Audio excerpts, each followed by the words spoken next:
மகாநதி அடுத்த ப்ரோமோவில் காவேரி வந்து கொடைக்கானல் போகணுன்னு சொல்லிட்டு போகிறாங்க. ஆனால் விஜய் வந்து மனசை மாற்றி வந்து கூட்டிகிட்டு வராங்க. காவேரி எங்கள் வீட்டுக்கு வராங்க. வீட்டுக்கு வந்தோடனே காவேரியோட அம்மா கேட்குறாங்க, கொடைக்கானல் போகணுன்னு சொன்னால் திரும்ப வந்துட்டு அப்படின்னு கேட்கும்போது, இல்லைம்மா நான் போகலை அப்படின்னு சொல்லிட்டு சமாளிக்கிறாங்க. காவேரி ரூமில் உட்காந்து ரொம்பவே சந்தோஷமாக யோசிச்சுட்டு இருக்காங்க இதுவரை நடந்தது எல்லாம். அதுக்கப்புறமா வந்து வேற ஒரு காரணம் கூட இருக்குது.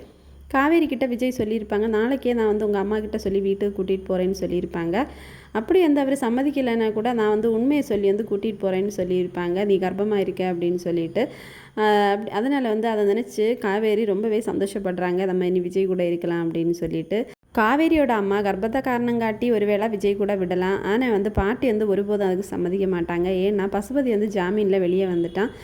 வந்தால் எப்படியும் வந்து விஜய்க்கு வந்து தொந்தரவு கொடுத்து பிரச்சனைகளை கொடுத்துட்டே இருப்பாங்க. அந்த பிரச்சனை வந்து காவேரியை ரொம்பவே பாதிச்சிடுங்கிறதுக்காக பாட்டி அனுப்பவே மாட்டாங்க. இனிமேல் வந்து விஜயும் காவேரி என்ன பண்ண போகிறாங்க அப்படின்னு சொல்லிட்டு அடுத்த வாரம் பார்ப்போம். இதோட வந்து ப்ரோமோ முடிச்சிருக்காங்க. தேங்க்ஸ் ஃபார் வாட்சிங்.